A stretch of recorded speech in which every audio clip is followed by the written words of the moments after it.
له الأسماء الحسنى يسبح له ما في السماوات والأرض۔ اللہ سبحانہ و تعالیٰ کے اسماء حسنہ میں سے ایک عظیم نام ہے المحیط۔ المحیط یہ بھی اللہ رب العالمین کا ایک نام ہے، لیکن ہمارے پاس جس طرح سے عبداللہ، عبد الرحمن، عبد الرؤوف نام رکھتے ہیں، عبد المحیط ایسے نام نہیں رکھتے ہیں، اس لیے بھی یہ ایک چیز نہیں معلوم ہوتی ہے، لیکن اللہ رب العالمین کا یہ بھی ایک عظیم نام ہے۔ قرآن مجید میں اللہ رب العالمین نے اپنے اس مبارک نام کو کئی مرتبہ ذکر فرمایا ہے۔ بسم اللہ الرحمن الرحیم، الحمدللہ رب العالمین وبہ نستعین وصلی اللہ وسلم علی سید الانبیاء والمرسلین وعلی آلہ واصحابہ اجمعین ومن تبعہم باحسان الی یوم الدین، اما بعد۔ اللہ سبحانہ و تعالیٰ کے اسماء حسنہ میں سے ایک عظیم نام ہے المحیط۔ المحیط یہ بھی اللہ رب العالمین کا ایک نام ہے، لیکن ہمارے پاس جس طرح سے عبداللہ، عبد الرحمن، عبد الرؤوف نام رکھتے ہیں، عبد المحیط ایسے نام نہیں رکھتے ہیں، اس لیے بھی یہ ایک چیز نہیں معلوم ہوتی ہے، لیکن اللہ رب العالمین کا یہ بھی ایک عظیم نام ہے۔ قرآن مجید میں اللہ رب العالمین نے اپنے اس مبارک نام کو کئی مرتبہ ذکر فرمایا ہے، اور اللہ رب العالمین اس صفت کو قرآن مجید میں متعدد مقامات پر بیان فرمایا ہے۔ یہ جو اللہ رب العالمین کا جو اسم ہے المحیط، پہلے آپ اس کا معنی معلوم کر لیں، پھر اس کے بعد انشاءاللہ اس سلسلے میں جو آیات ہیں وہ میں آپ کو سمجھاؤں گا۔ المحیط اس کا بنیادی معنی آتا ہے عربی زبان میں حوطا، ہا ہے نا، ہا وو اور طا، حوطا اس کے حروف اصلی ہیں۔ اس کا بنیادی معنی ہے گھیرنا۔ احمد ابن فارس رحمہ اللہ بہت معروف لغوی ہیں، معجم و مقاییس اللغہ، اس میں وہ ہا و طا کے تحت لکھتے ہیں کہ الشیء یطیف بالشیء، الشیء یطیف، طاف ہے نا، یطیف بالشیء۔ طائف ایک ملک کا نام ہے، ایک جگہ کا نام، علاقے کا نام ہے طائف، مکے کے قریب، اسی سے طوفان۔ الشیء یطیف بالشیء، ایک چیز ایک چیز کو گھیر لیتی ہے، اس کو کیا کہا جاتا ہے عربی زبان میں بنیادی طور پر؟ حواطا، الحوت، الحواطا، یہ سب وہی الفاظ ہیں۔ یہ جو میں نے جیسے کہا کہ اس کا بنیادی معنی ہے گھیرنا۔ گھیرنے کے لیے خود قرآن مجید میں اللہ رب العالمین نے کئی الفاظ استعمال فرمائے ہیں، اس کا ترجمہ ہوگا گھیرنا۔ بات ایسی نہیں ہے، وہ گھیرنے کی کیفیت، گھیرنے کی شکل بالکل الگ ہو جاتی ہے۔ مثال کے طور پر ایک لفظ آتا ہے حفا۔ حفا، حفا کے معنی کیا ہے؟ گھیرنا۔ اللہ رب العالمین نے سورۃ الکہف میں بیان فرمایا وَحَفَفْنَاهُمَا بِنَخْلٍ، وَحَفَفْنَاهُمَا بِنَخْلٍ۔ دو بھائی تھے، اس میں سے ایک تھا جس کے لیے کھیت وغیرہ سب تھے، باغ وغیرہ تھے، تو اللہ تعالیٰ نے کہا کہ وَحَفَفْنَاهُمَا بِنَخْلٍ، کھجور کے درخت کے ذریعے سے اس کے باغ کو گھیرا گیا تھا۔ تو حفا کے معنی آتے ہیں گھیرنا۔ وَتَرَى الْمَلَائِكَةَ حَافِّينَ مِنْ حَوْلِ الْعَرْشِ، ہے نہیں قرآن مجید میں سورۃ الزمر کے بالکل اواخر میں، کہ اللہ رب العالمین نے فرمایا کہ تم دیکھو گے فرشتوں کو جو عرش کو گھیرے ہوئے ہیں۔ وَتَرَى الْمَلَائِكَةَ حَافِّينَ مِنْ حَوْلِ الْعَرْشِ۔ ایک لفظ آتا ہے قرآن مجید میں گھیرنے سے متعلق احصرا۔ احصرا کے معنی کیا آتے ہیں؟ گھیرنا۔ صرف گھیرنا نہیں، ایسا گھیرنا کہ کسی کو بند کر دینا کہ باہر نکلنے کا کوئی راستہ نہ ہو، اندر کی کوئی چیز باہر نکل نہ پائے، اور باہر سے کوئی آ کے اندر سے کوئی چیز لے کے جانا چاہے، ایسا نہیں۔ محاصرہ کہتے ہیں، محاصرہ کر لینا، ایسا گھیراؤ کر لینا کہ بند کر دینا۔ اللہ رب العالمین نے سورۃ التوبہ میں بیان فرمایا وَاحْصُرُوهُمْ وَاقْعُدُوا لَهُمْ كُلَّ مَرْصَدٍ، ان کا گھیراؤ کر لو کہ وہ نکل کے بھاگ نہ پائیں۔ تو وہ گھیرنے کا بالکل معنی الگ الگ ہو جاتا ہے۔ حاقہ، اس کے معنی آتے ہیں گھیرنا۔ کیا مطلب ہے؟ کیسے گھیرنا؟ یعنی کسی آفت کا انسانوں کو گھیر لینا۔ اللہ رب العالمین نے قرآن مجید میں کئی مقامات فرمایا وَحَاقَ بِهِمْ مَا كَانُوا بِهِ يَسْتَهْزِئُونَ، انبیاء کی تعلیمات کو لے کر وہ جو مذاق اڑاتے تھے وہی چیز آ کے گھیر لی ان کو۔ مطلب کیا؟ وہ آفت، وہ عذاب۔ تو ان سب الفاظ کے معنی بنیادی طور پر آتے ہیں گھیرنا. تو عربی زبان میں احاطہ اس کے معنی کیا ہیں؟ اس کے معنی بھی آتے ہیں گھیرنا، لیکن صرف گھیرنا نہیں، گھیر کر کے اس کی حفاظت کرنا، اس پر کنٹرول کرنا، یہ بنیادی معنی ہے اس کا. عربی زبان میں کہا جاتا ہے الحواطہ. کیا کہا جاتا ہے؟ الحواطہ، الحواطۃ. اس کے معنی آتے ہیں یعنی حظیرۃ، حظیرۃ تتخذ للطعام. بڑی ہانڈی ہوتی نہیں کھانا پکانے کے لیے، کوئی چیز گر نہ پائے، تو اس کو عربی زبان میں کہتے ہیں الحواطہ. ان کی اپنی زبان ہے، اپنا انداز ہے. خواتین اپنے بالوں کو سمیٹنے کے لیے ایک لگاتے ہیں نا، کیا بولتے ہیں اس کو؟ ہیئر بینڈ جو بولتے ہیں، اس کو عربی زبان میں کہا جاتا ہے الحوت. قدیم زمانے سے وہ اپنے اعتبار سے کچھ استعمال کرتے تھے، کچھ ڈوری وغیرہ، کچھ رسی وغیرہ، اور جدید شکلیں تو بدل گئی ہیں. تو یہ سب جو ہے یہ الفاظ بتاتے ہیں کہ جس کے اندر گھیراؤ کا معنی آتا ہے. تو اللہ سبحانہ و تعالیٰ کے لیے الاحاطہ، المحیط اللہ رب العالمین ہے. اس کا مطلب یہ ہے کہ اللہ رب العالمین اپنی قدرت سے سب کو گھیر کے رکھا ہے، اپنے علم سے سب کو گھیر کے رکھا ہے. یہی معانی ہیں جو سبھی اہل علم نے بتائے ہیں. متصر واضح ہو گئے. قرآن مجید میں اللہ رب العالمین نے فرمایا، سورۃ الطلاق دیکھیں آپ، سورۃ الطلاق کے بالکل اواخر میں، بالکل آخری آیت سورۃ الطلاق کی، قد احاط اللہ بکل شیء علما. اللہ رب العالمین اپنے علم سے سب کو گھیر کے رکھا ہے. کوئی اس کے علم سے مطلب خارج نہیں ہے. ایسا نہیں ہے کہ وہ کہاں ہے ہم کو نہیں معلوم ہے، ان کی حالت کیا ہے نہیں معلوم ہے. سب کو گھیر کے رکھا ہے علم کے اعتبار سے رب العالمین، اور سب کو جو ہے شمار کر کے رکھا ہے، گن کے رکھا ہے، کون ہے، کس کی کیا ضرورت ہے، سب کا معاملہ. کوئی چیز، یا معشر الجن والانس ان استطعتم ان تنفذوا من اقطار السماوات والارض فانفذوا لا تنفذون الا بسلطان. کیا کوئی مطلب اللہ سبحانہ و تعالیٰ نے جس کے لیے جو حد لگا کے رکھی ہے، حد قائم کر کے رکھی، کوئی سے نکل سکتا ہے باہر؟ بالکل نہیں. حشر کا میدان ہے، سب جمع ہے، کوئی نکل کے بھاگ سکتا ہے؟ کوئی آگے کسی کو لے کے نکل کے سکتا ہے، بھگا کے، چھپا کے، چکما دے کر کسی کو؟ نہیں. کیوں؟ اللہ رب العالمین المحیط ہے. سبحان اللہ العظیم. اللہ سبحانہ و تعالیٰ نے سب کو گھیر کے رکھا ہے. اللہ تعالیٰ ایک تو سبھی انسانوں کو گھیر کے رکھتا ہے، سب کی بھی حفاظت کرتا ہے، اور سب کا بندوبست کرتا ہے رب العالمین گھیر کر کے. ایک اہل ایمان کے لیے خصوصی طور پر اللہ رب العالمین نے سورۃ الاسراء میں بیان فرمایا، وَإِذْ قُلْنَا لَكَ إِنَّ رَبَّكَ أَحَاطَ بِالنَّاسِ. وَإِذْ قُلْنَا لَكَ إِنَّ رَبَّكَ أَحَاطَ بِالنَّاسِ. یاد کرو اس وقت کو، اللہ کے رسول سے کہا جا رہا ہے صلی اللہ علیہ وسلم، یاد کرو اس وقت کو جب ہم نے تم سے کہا کہ تمہارا رب تمہیں گھیر کے رکھا ہے، یعنی تمہاری حفاظت کر رہا ہے، کوئی تمہارے قریب نہیں آ سکتا، کوئی تمہیں مار نہیں سکتا، کوئی تمہیں ہلاک نہیں کر سکتا.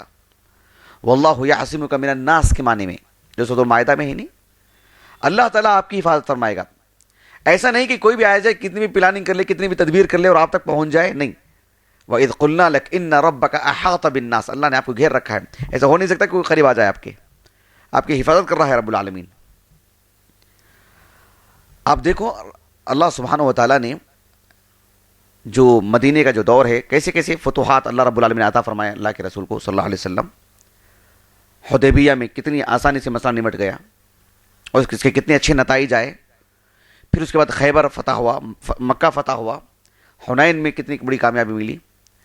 اللہ رب العالمین نے فرمایا کہ اے اللہ کے رسول، سورۃ الفتح میں کہ اللہ نے آپ کو بہت سارے غنیمتوں کا وعدہ کیا ہے. وعدکم اللہ مغانم کثیرہ، بہت بڑی مقدار میں اللہ تعالیٰ آپ کو غنیمت دے گا، مال غنیمت، اور بہت کچھ دے دیا ہے. فعجل لکم ہذی، بڑی مقدار میں غنیمتیں تو مل چکی ہیں آپ کو. اس سے مراد کیا ہے؟ بعض اہل علم نے کہا کہ جو ہے یعنی ابن جریر الطبری اور دیگر اہل علم وغیرہ نے کہا حدیبیہ مراد ہے. اور اللہ سبحانہ و تعالیٰ نے کچھ روک رکھا ہے، وہ دے گا آگے. وَأُخْرَى لَمْ تَقْدِرُوا عَلَيْهَا، اور بھی مال غنیمتیں ہیں جس پر ابھی تمہارا کنٹرول نہیں ہے، ابھی تم اس پر قادر نہیں ہو. وَأُخْرَى لَمْ تَقْدِرُوا عَلَيْهَا قَدْ أَحَاطَ اللَّهُ بِهَا. ان مال غنیمتوں کے اللہ نے گھیر رکھا ہے، ان کو اللہ حفاظت کر رہا ہے ان کی. اس سے مراد کیا ہے؟ اس سے مراد بعض اہل علم جن اہل علم نے جو پہلی غنیمت کو کہا کہ وہ خیبر ہے، اس آیت میں کہا کہ وہ فتح مکہ ہے، اور جن اہل علم نے کہا کہ پہلی آیت کریمہ میں خود خیبر مراد ہے تو کہا کہ اس سے فتح مکہ مراد ہے، اور جن اصحاب علم نے پہلی آیت کریمہ میں حدیبیہ کو مراد لیا ہے انہوں نے اس آیت کریمہ میں خیبر کو مراد لیا ہے۔ میں نے پہلی بات کو مکرر بیان کر دیا میں نے، نہیں جی۔ تو اس آیت کریمہ میں بھی اللہ رب العالمین نے فرمایا کہ وَأُخْرَى لَمْ تَقْدِرُوا عَلَيْهَا قَدْ أَحَاطَ اللَّهُ بِهَا وَكَانَ اللَّهُ عَلَى كُلِّ شَيْءٍ قَدِيرًا۔ تو اللہ رب العالمین نے گھیر کے رکھا ہے مال غنیمت کو، تو گویا کہ گھیرنا حفاظت کے طور پر، اور پوری اس میں اللہ رب العالمین کی قدرت اور اللہ رب العالمین کا علم اس سے بالکل چھلکتا ہے۔ یہ الاحاطہ یہ اللہ رب العالمین کی صفت ذاتیہ ہے، صفت فعلیہ نہیں۔ صفت فعلیہ میں کیا ہوتا ہے؟ اللہ رب العالمین کی مشیت پر وہ منحصر ہے۔ خلق، اللہ رب العالمین جب چاہتا ہے خلق کرتا ہے، اس صفت سے پہلے سے متصف ہے اللہ تعالیٰ، لیکن جب چاہتا ہے اس کو انجام دیتا ہے۔ المغفرہ اس صفت سے ہمیشہ سے متصف ہے رب العالمین، لیکن جب چاہتا ہے اس صفت کا اظہار فرماتا ہے۔ بات واضح ہو گیا آپ کو؟ تو ان صفات کو کہتے ہیں صفات فعلیہ، جو اللہ رب العالمین کی مشیت سے متعلق ہیں۔ لیکن جیسے اللہ رب العالمین کے لیے آنکھ ہے، اللہ رب العالمین کے لیے ہاتھ ہے، یہ صفات فعلیہ ہیں، اس کی مشیت سے تعلق ہے، اس کا نہیں، ازل سے ہیں اور ہمیشہ رہتے ہیں وہ۔ ان صفات جو صفات فعلیہ ہیں ان سے بھی ہمیشہ سے متصف ہے، لیکن جب اللہ رب العالمین کی مشیت ہو اس کا اظہار فرماتا ہے رب العالمین۔ صفت کلام ہمیشہ سے متصف ہے رب العالمین، لیکن جب چاہتا ہے اس کا اظہار فرماتا ہے۔ کیوں؟ صفت کلام اللہ کی صفات فعلیہ میں سے۔ بات واضح ہوگی آپ کو؟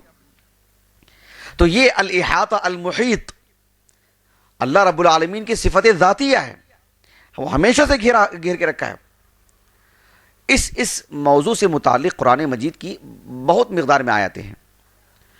اللہ رب العالمین نے ایک جگہ پر قرآن مجید میں فرمایا، سورۃ آل عمران میں، ان تمسسکم حسنۃ تسؤہم وَإِن تُصِبْكُمْ سَيِّئَةٌ يَفْرَحُوا بِهَا وَإِن تَصْبِرُوا وَتَتَّقُوا لَا يَضُرُّكُمْ كَيْدُهُمْ شَيْئًا۔ کیوں؟ کہا کہ ان اللہ بما یعملون محیط، کہ اگر تمہیں کوئی اچھائی پہنچتی ہے، تمہیں کوئی فائدہ پہنچ جاتا ہے تو ان لوگوں کو برا لگتا ہے، منافقین کو۔ اگر تمہیں فتح ملتی ہے کہیں سے یا کچھ بہت بڑا معاملہ آپ کے ساتھ اچھا ہو جاتا ہے تو ان لوگوں کو جو ہے بہت تکلیف ہوتی ہے، اور اگر آپ کو مالی جانی کسی بھی طرح کا نقصان ہوتا ہے، کہیں شکست ہو جاتی ہے، بہت خوش ہو جاتے ہیں۔ اللہ رب العالمین نے فرمایا کہ دیکھو اگر تم صبر کرتے رہو اللہ کے راستے میں، اللہ کی تقدیر پر راضی، اللہ کی تقدیر سے راضی ہو اور جم کے ہیں اس پہ اور تقوی اختیار کرتے ہو، یہ کچھ بھی تدبیر کر لیں، کچھ بھی قید کر لیں، کچھ بھی مکر کر لیں، کچھ بھی پلاننگ کر لیں، کہا کہ لا یضرکم کیدہم شیئا، ان کا قید کچھ بھی نقصان نہیں پہنچا سکتا آپ کو۔ کیوں؟ کہا کہ ان اللہ بما یعملون محیط، اللہ رب العالمین آپ کو گھیرے ہوئے ہیں۔ کیسے پہنچ سکتے ہیں آپ تک؟ ناممکن سی بات ہے۔ اس سے کتنی قوت ملتی ہے ہم لوگوں کو۔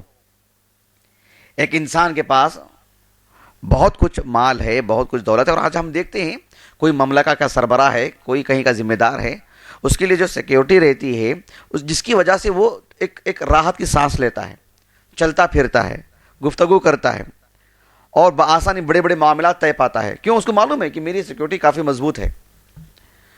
ایک بندہ مومن کے دل میں بات آنی چاہیے کہ لا یضرکم کیدہم شیئا۔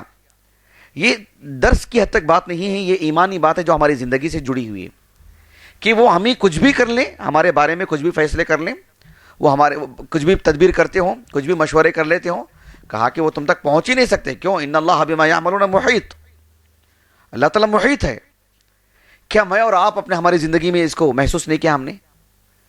بحیثیت انسان کی بات نہیں کر رہا ہوں میں، ایک بحیثیت ایک مسلمان کی، کہ ہم نے محسوس نہیں کیا ہے کہ اللہ رب العالمین نے ہماری کیسے کیسے حفاظت فرمائی دین کے نام پر۔ ایک عام انسان کی بھی حفاظت ہو جاتی ہے، میں ایک دین کی بنیاد پر بتا رہا ہوں، دعوت و تبلیغ کی بنیاد پر ہمارے بارے میں کیا فیصلے ہوتے ہیں، کیا تدبیریں ہوتی ہیں، کیا باتیں ہوتی ہیں، کہ اللہ نے ہمیں بچایا نہیں ہے، کہ اللہ نے ہمیں محفوظ نہیں کر رکھا ہے۔ کہا کہ وَإِذْ قُلْنَا لَكَ إِنَّ رَبَّكَ أَحَاطَ بِالنَّاسِ۔ تو یہ احاطہ، یہ جو ہے اللہ رب العالمین کی صفت ہے۔ دیکھیے یعنی یہ چیز عام استعمال ہے، عربی زبان کا عام لفظ ہے۔ کوئی بھی چیز کسی کو گھیر لے اللہ کے توفیق سے، اللہ کے فضل سے، یا اللہ رب العالمین کی حکم سے۔ جیسے کہ اللہ رب العالمین نے فرمایا قرآن مجید میں سورۃ العنکبوت میں یستعجلونک بالعذاب، یہ لوگ جب ان لوگوں سے کہا جاتا ہے کہ ایمان لاؤ تو بولتے ہیں کہ جو ہے ٹھیک ہے نہیں لاتے ہیں، عذاب لا لو، بولو اللہ سے عذاب بھیج دو کر کے. یستعجلونک بالعذاب، اللہ تعالیٰ نے کہا کہ دیکھو تمہاری جو عمر ہے نا وہ عمر نکل کے ہی رہے گی، عذاب مانگنے کے بجائے استغفار کر لو، توبہ کر لو، کیونکہ مر جائیں گے تو تمہیں عذاب تو تم پوچھو نہ پوچھو آئے گا ہی وہ. وَإِنَّ جَهَنَّمَ لَمُحِيطَةٌ بِالْكَافِرِينَ، جہنم تو تمہیں گھیر کے رکھی، کہاں سے جاؤ گے تم؟ مطلب ایسی بات کریں گے عذاب ٹھیک ہے لے کر آ جاؤ، مطلب کس کو دھمکی دے رہے ہیں؟ یہ کون سی جرت ہے، اتنی ہمت ہے ایمان لے کر آ جائیں، کیونکہ مرنا ہے نا. ان تصبروا او لا تصبروا سواء علیکم، جہنم میں جانے کے بعد تم صبر کرو کہ نہ صبر کرو، وہاں تو جھیلنا ہی ہے. سورہ طور کی آیت ہے. تو یہ جہنم انہیں گھیر کے رکھی، گھیراؤ کا معنی اس کے اندر آتا ہی ہے. لیکن اللہ سبحانہ و تعالیٰ کی یہ جو صفت ذاتیہ ہے، اس کے علم سے، اس کی قدرت سے اللہ رب العالمین سب کو گھیر کے رکھا ہے. میں بتا رہا ہوں نا کہ اس موضوع سے متعلق قرآن مجید کی اتنی آیات ہیں بڑی مقدار میں. اللہ سبحانہ و تعالیٰ علم سے، اپنی قدرت سے سب کو گھیر رکھا ہے، لیکن اللہ رب العالمین کو کوئی گھیر نہیں سکتا ہے، اللہ کا کوئی احاطہ نہیں کر سکتا ہے. اللہ رب العالمین نے سورۃ البقرہ میں بیان فرمایا، پتہ ہے نا سورۃ البقرہ میں بیان فرمایا اللہ تعالیٰ نے؟ جی کیا بتایا اللہ تعالیٰ نے؟ بتائیں، سب کو یاد ہے. احسنتم بارک اللہ فیکم، آیت الکرسی میں یعلم ما بین ایدیہم وما خلفہم، اس کے بعد ولا یحیطون بشیء من علمہ الا بما شاء. اللہ سبحانہ و تعالیٰ کے کو علم کے اعتبار سے کوئی گھیر سکتا ہے، کوئی احاطہ کر لے سکتا ہے کسی چیز کا؟ ولا یحیطون بشیء من علمہ، یعنی اپنے علم سے اللہ رب العالمین سب کا احاطہ کرتا ہے، لیکن کوئی شخص اپنے علم سے سب کا احاطہ کر لے؟ کہا کہ نہیں. ولا یحیطون بشیء من علمہ الا بما شاء، اللہ تعالیٰ جس کو جتنا علم دیتا ہے اتنا ہی، وہ اپنے اعتبار سے سب کا گھیراؤ نہیں کر لے سکتا. وہ بھلے ہی آج کی میڈیا کتنی جو مطلب تیز ہے، کیا احاطہ کر لے سکتی ہے وہ؟ مطلب فضا میں جا کر کے لوگ اوپر سے کیا کیا چیزیں نہیں لیتے، لیکن احاطہ کر سکتے ہیں؟ بالکل نہیں. اللہ رب العالمین نے فرمایا سورۃ طٰہٰ میں یعلم ما بین ایدیہم وما خلفہم ولا یحیطون بہ علما. اللہ رب العالمین ان کو آگے پیچھے سے ہر طرح سے ان کو جانتا ہے. ان کو یہ اپنے علم کے مطابق کسی چیز کو گھیر نہیں سکتے، یہ نہیں گھیر سکتے. ہاں اللہ تعالیٰ جس کو جتنا دیتا ہے نا اتنا ہی. کوئی شخص کہتا ہے نا کہ میں نے اس موضوع سے متعلق احاطہ کر کے آیا ہوں، مطلب ایک سکیڑی ہوئی چیز ہے وہ. سورۃ النمل میں اللہ تعالیٰ نے کہا کہ سلیمان علیہ السلام نے جب حاضری لی اپنے ماتحتوں کی، انسانوں کی، جنوں کی، جانوروں کی، پرندوں کی، تو کہا کہ ما لی لا اری الہدہد ام کان من الغائبین. کہا ہدہد نظر نہیں آ رہا ہے، کہیں یہ غائب تو نہیں ہے؟ کہا کہ اگر یہ غائب ہے نا، بہت تیش میں آیا آپ. کہا کہ لأعذبنہ عذابا شدیدا، سخت سے سخت عذاب دوں گا اس کو، میں تکلیف دوں گا، سزا دوں گا، یا پھر اس کا کام ہی ختم کر دوں گا. او لأذبحنہ، اس کو ذبح ہی کر دوں گا میں. ہاں او لیأتینی بسلطان مبین، اگر کوئی ٹھوس دلیل لاتا ہے واضح تو پھر بات الگ ہے. فمکث غیر بعید، کچھ ہی دیر رکے ہوئے تھے، وہ آیا وہ پرندہ اور آ کر کے کہا کہ احطت بما لم تحط بہ، میں ایک ایسی خبر لے کر آیا ہوں، اتنا گھیراؤ کر کے آیا ہوں میں، آپ کی معلومات میں وہ چیز نہیں ہے، آپ اس کا گھیراؤ کر کے نہیں ہے. آپ احطت بما لم تحط بہ، میں ایک ایسی چیز کا گھیراؤ کر کے آیا ہوں، ایسی خبر لے کر آیا ہوں میں، ایسی واضح باتیں لے کر آیا ہوں جس کا آپ کو علم نہیں ہے، آپ نے اپنے علم کے مطابق وہ اس کا ادراک نہیں کر پایا. آپ سبحان اللہ، دیکھ رہے ہیں آپ، یہ بہت اہم چیز ہے. یہ ایک سکیڑا ہوا علم ہے جو کسی کو دیتا ہے رب العالمین. آپ کا میدان الگ ہے، آپ کا میدان الگ ہے، میرا میدان الگ ہے. میں آپ سے جڑوں تو میں بے صبرا ہو جاؤں گا، کیونکہ آپ کریں گے اپنی ترتیب سے. آپ میرے ساتھ رہیں گے تو آپ بے صبرے ہو جائیں گے، میں کروں گا اپنی ترتیب سے. موسیٰ علیہ السلام نے سورہ کہف میں ہے نا کہا کہ میں تمہارے پاس علم حاصل کرنے کے لیے آیا ہوں. کس سے کہا تھا؟ خضر علیہ السلام سے. کیا کہا خضر علیہ السلام نے؟ وَكَيْفَ تَصْبِرُ عَلَى مَا لَمْ تُحِطْ بِهِ خُبْرًا، میں جس میدان سے تعلق رکھتا ہوں، جو باتیں بتانے جا رہا ہوں میں، جو مجھے تجربہ ہے، آپ کو اس کا تجربہ نہیں ہے نا. آپ نے اس کا احاطہ ہی نہیں کیا میں جو بتانے جا رہا ہوں آپ کو. کیسے صبر کریں گے آپ؟ میں کشتی میں سوراخ کروں گا, آپ برداشت کر پائیں گے؟ آپ میں جاتے جاتے بچے کو ایک پکڑ کے مار دوں گا, برداشت کر پائیں گے آپ؟ کیف تصبر علی ما لم تحط به خبرا. یہ بہت بڑی چیز ہے یہ. اسی لیے کہتے ہیں شریعت کی بات آتی ہے غور سے سننا چاہیے, عمل کی نیت سے لینا چاہیے. لیکن بہت سارے لوگ کیا کرتے ہیں, سنتے ہی نہیں ہیں اور بات کا بتنگڑ بنا دیتے ہیں, اوپر سے لے کر نیچے تک. اگر معاملہ اللہ کا ہو تو بہت سارے لوگ سنتے ہی نہیں ہیں اور اللہ کے بارے میں سب و شتم گالی دینا شروع کر دیتے ہیں, اللہ کے دین کو ٹھکرا دیتے ہیں, نبی کی بات سنتے ہی نہیں ہیں اور نبی کی انکار کر دیتے ہیں. ارے پہلے معاملے کا جائزہ تو لو, پہلے اس موضوع کا احاطہ تو کرو, پہلے جائزہ لو کہ رب العالمین کون ہے اور کون جو ہے جھوٹا معبود ہے جس کو تم نے معبود بنا رکھا ہے. اللہ رب العالمین کل قیامت کے دن لوگوں سے کہے گا, سورۃ النمل کی آیت ہے, اکذبتم بآیاتی, میری آیتوں کو تم نے جھٹلایا, ولم تحیطوا بها علما, جبکہ تم نے علم کے اعتبار سے اس کا گھیراؤ ہی نہیں کیا تھا, تم نے پڑھا ہی نہیں تھا, تم نے ایک طرفہ بات سنی تھی تم نے. ارے کم از کم بات تو سن لیتے, سننے سے پہلے جھٹلا دیا تم نے کہ ایسا نہیں ہو سکتا. اسی لیے اللہ رب العالمین نے فرمایا بل کذبوا بما لم یحیطوا بعلمہ, انہوں نے اسی چیز کو جھٹلایا جس کا انہیں علم نہیں تھا.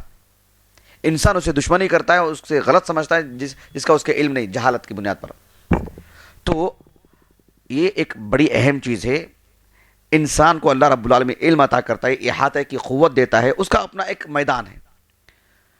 اور ہمارے انسانوں کے درمیان ہم دیکھتے ہیں, انسانوں کے درمیان کوئی کسی چیز کا بہت احاطہ کیا ہوا رہتا ہے, ہم دنگ رہ جاتے ہیں, یا اللہ کیسے احاطہ کیا ہوا ہے, چاہے دینی لائن میں ہو چاہے دنیاوی لائن میں ہو.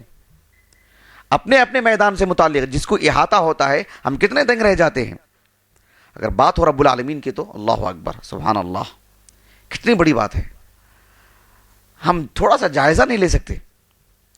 کیا ہندوستان میں اتنی ٹیکنالوجی ہونے کے باوجود بھی کیا کوئی دعویٰ کر سکتا ہے کہ ہندوستان میں بالضبط اتنے لوگ ہیں, اتنی عدد ہے اس کی؟ کوئی بول سکتا ہے؟ اتنے مرد ہیں, اتنی عورتیں, کوئی بول سکتا ہے؟ کیا بنگلور سے متعلق کوئی دعویٰ کر سکتا ہے کہ بالکل اتنے ہی مرد ہیں, اتنے ہی عورتیں, اس میں اتنے بچے کو احاطہ کر سکتا ہے؟ پوری دنیا کے لوگ, اللہ اکبر, کتنے لوگ مر چکے ہیں, کتنے لوگ آنے والے ہیں, حشر کے میدان میں کتنے لوگ ہوں گے, کتنے جانور ہیں, کتنی چونٹیاں ہیں, کتنے جو ہے کیڑے مکوڑے ہیں, کتنے پرندے ہیں, کتنی مچھلیاں ہیں, کون احاطہ کیا ہوا ہے اس کا؟ اللہ اکبر. اللہ رب العالمین المحیط ہے, سب کا گھیراؤ کیا ہوا ہے. بہت عجیب بات ہے یہ. خیر میں اپنی بات کو ختم کرتا ہوں. آخری بات یہ ہے کہ المحیط اللہ سبحانہ و تعالیٰ کا اسم ہے, اللہ رب العالمین کا نام ہے. لیکن ہمارے معاشرے میں جیسے عبداللہ, عبد الرحمن نام رکھتے ہیں, عبد المحیط کسی کا نام رکھے ہوں ایسا بہت کم ہے. میں نے تاریخ کی کتابوں کو دیکھ کے آیا, میں کتب ستہ کے رجال, صحیح بخاری, صحیح مسلم وغیرہ کی جو روات ہیں, کتب ستہ اور دیگر جو حدیث کی کتابیں ہیں, اس میں عبد المحیط مجھے کوئی نہیں ملے کہ عبد المحیط کسی کا نام ہو. لیکن ہم جامعہ دارالسلام عمر آباد میں پڑھ رہے تھے تو ہمارے سے 2 سال غالباً جونیئر ایک ساتھی تھے, ان کا نام تھا عبد المحیط. اللہ تعالیٰ ان کے والد کو بہترین اجر عطا فرمائے, جو انہوں نے, یعنی جو لوگوں کے پاس ایک مزاج ہے نا کہ بھئی نیا نام چاہیے, اچھے ناموں کی اتنی بھرمار ہے, اور خود رب العالمین کی اتنے اسماء حسنہ کتاب و سنت سے ثابت ہیں, اس اعتبار سے اللہ رب العالمین کے اسماء حسنہ سے عبد لگا کے نام رکھیں, لیکن ایسا مزاج نہیں ہے.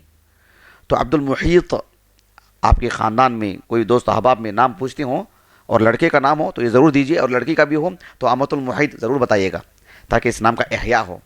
اللہ تعالیٰ سے دعا ہے کہ اللہ رب العالمین ہمیں اللہ سبحانہ و تعالیٰ کے اسماء حسنہ, اس کے صفات علیٰ کو پڑھنے اور اپنے ایمان کو تازہ کرنے کے اللہ ہمیں سعادت نصیب فرمائے. سبحانک اللہم و بحمدک, اشہد ان لا الہ الا انت, استغفرک و اتوب الیک.